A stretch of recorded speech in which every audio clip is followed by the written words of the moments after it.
Hey everyone, this is Hunter Satterfield, one of the partners here at CWA and a member of the CWA Investment Committee. And this is your September market update. I am joined as always by Brad Sanders, the Managing Director of Tectonic Advisors, and Brian Bortz, one of my fellow partners here at CWA and the head of the CWA Investment Committee.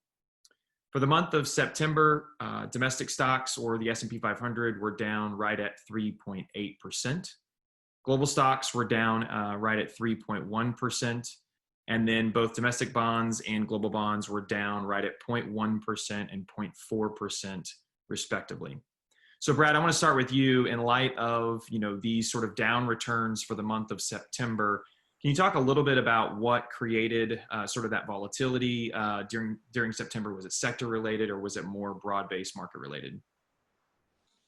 It was pretty broad, but for the first time in a while, we saw the technology sector start to falter. The S&P 500 was down 3.8%. If you look at the broader market, it was down right about the same.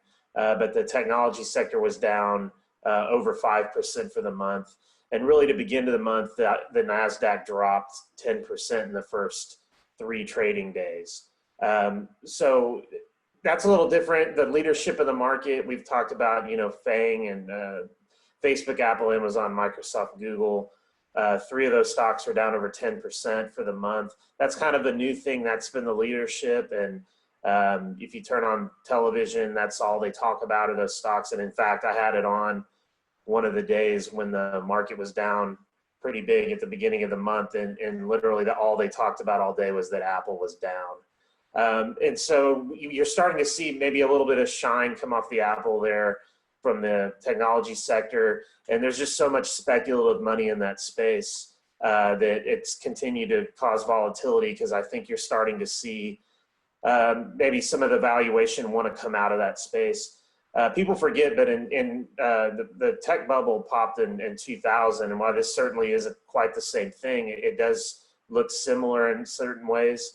But the leadership of that market, the Nifty 50, as it was called, those stocks dropped 10 to 15% 4 or 5 different times in 1999 before finally the narrative changed and all of that turned around. So that might just be the beginning of what we're seeing here too.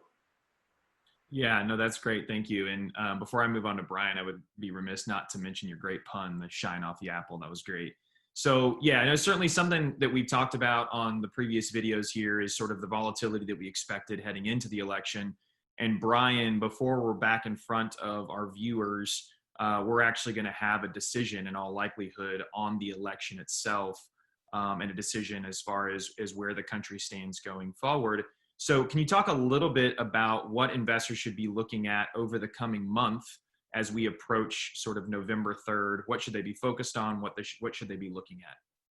Yeah, thanks, Hunter. I want to echo one of the things that Brad just mentioned about the choppiness of the market. And, the market hates uncertainty. And there really isn't a more uncertain time than every 4 years when we have an election. I believe that the market is now weighing out both eventualities of whether or not President Trump gets reelected, or if there's a new president in President Biden, if that happened. But remember this, and I think the most important thing to remember is that the world is not going to end the first week in November. We may not know for a few weeks, but we will eventually know. And constitutionally, there will be a date that we will either have a new president or reaffirm the president that we currently have. And the market just hates the uncertainty until we have an answer. But know this: it will absorb all of the new data and the new information, and the market and the economy will move on. There's plenty of evidence of a growing and recovering economy right now. There's a lot of uncertainty, but once data is known, the market will move on. Yeah, that's helpful. And so for you viewers, obviously over the next month, it's sort of just maintaining sort of that long-term investment approach. And of course, as always, Brian and I and the CWA Investment Committee, and then Brad and his team over at Tectonic will be watching things behind the scenes. And, we will be in front of you in a month with some updates post-election. So thank you so much.